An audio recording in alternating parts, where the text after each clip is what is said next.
നമസ്കാരം. ലാലീസ് വേൾഡ് എന്ന എൻ്റെ യൂട്യൂബ് ചാനലിലേക്ക് വീണ്ടും സ്വാഗതം. ഞാനിപ്പോൾ നിൽക്കുന്നത് വെള്ളനാട് നിന്നും അരുവിക്കരയിലേക്ക് പോകുന്ന വെമ്പന്നൂർ എന്ന് പറഞ്ഞ സ്ഥലത്താണ്. അവിടുത്തെ കാഴ്ചയാണ്. ഇവിടെ ഒരു മനോഹരമായൊരു ചർച്ച് കണ്ടു. ചർച്ചിൻ്റെ രൂപകൽപ്പന വളരെ മനോഹരമായിരിക്കുന്നു. അതൊന്ന് ഞങ്ങൾ കണ്ടു വിഷ്വലെടുത്തു. അത് കഴിഞ്ഞ് നേരെ അരുവിക്കര ഡാമിന് മുകളിലൂടി പാർക്കിംഗ് ഏരിയയിലേക്ക് വന്നു. ആ സമയത്ത് അവിടെ ഒരു ക്ഷേത്രത്തിൻ്റെ ആർച്ച് കണ്ടു. ഞങ്ങൾ അങ്ങോട്ട് പോയില്ല. ക്ഷേത്രം ഉണ്ടവിടെ. പിന്നെ അതിനടുത്ത് ഒരു നമ്മുടെ ദേശീയ പതാക മനോഹരമായ രീതിയിൽ പെയിൻറ് ചെയ്ത് വരച്ചിട്ട് ഇട്ടിട്ടുണ്ട്. ഗാർഡനിലുണ്ട്. കുട്ടികൾക്ക് കാണാൻ വളരെ മനോഹരമായിരിക്കും. നല്ല രീതിയിൽ ചെയ്തിട്ടുണ്ട്.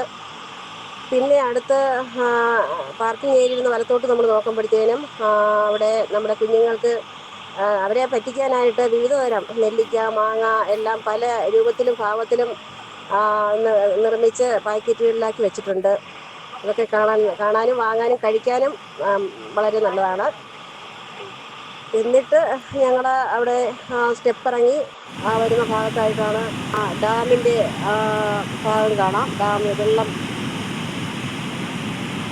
ഷട്ടറിലൂടെ വെള്ളം പുറത്തേക്ക് വരുന്നത് കാണാം. ഇപ്പോൾ നല്ല കലങ്ങിയാണ് വെള്ളം കിടക്കുന്നത്. അല്ലെങ്കിൽ നമുക്ക് നല്ല വിവിധയിനം മത്സ്യങ്ങളെ കാണാൻ പറ്റും. നല്ല തെളിഞ്ഞ വെള്ളം ഉള്ള സമയത്ത് ഞാനിവിടെ വന്നിട്ടുണ്ട്.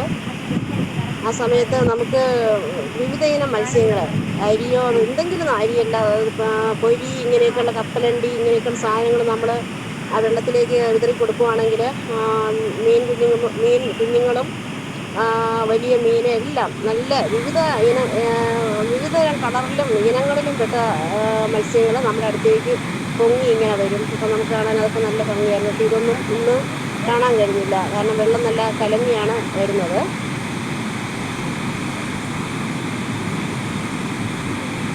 ഇത് ഡാമിൻ്റെ ടോപ്പാണ്.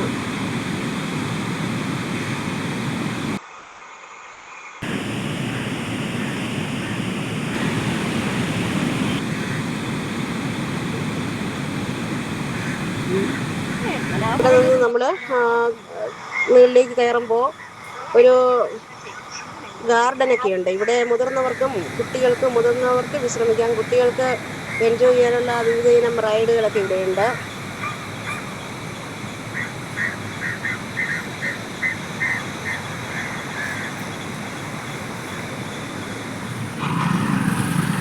നമ്മുടെ തിരുവനന്തപുരം ടൗണിലേക്കൊക്കെയുള്ള ശുദ്ധജലം ഇവിടെ നിന്നാണ് കൊണ്ടുപോകുന്നത്. ഈ ഡാമിലെ ജലം ശുദ്ധീകരിച്ച് വാട്ടർ അതോറിറ്റിയുടെ വാഹനങ്ങളൊക്കെയാണ് ഈ ഉള്ളത്. ഇത് കുടിവെള്ളം വിതരണം ചെയ്യുന്ന വാഹനങ്ങളാണ്. ഇവിടെ ജലം ശുദ്ധീകരിച്ച് തിരുവനന്തപുരം ടൗണിലേക്കും സമീപ പ്രദേശങ്ങളിലെല്ലാം എത്തുന്നുണ്ട്. ഇവിടുത്തെ ശുദ്ധീകരിച്ച ജലമാണ് ടൗണിലേക്ക് എത്തിക്കൊണ്ടിരിക്കുന്നത്.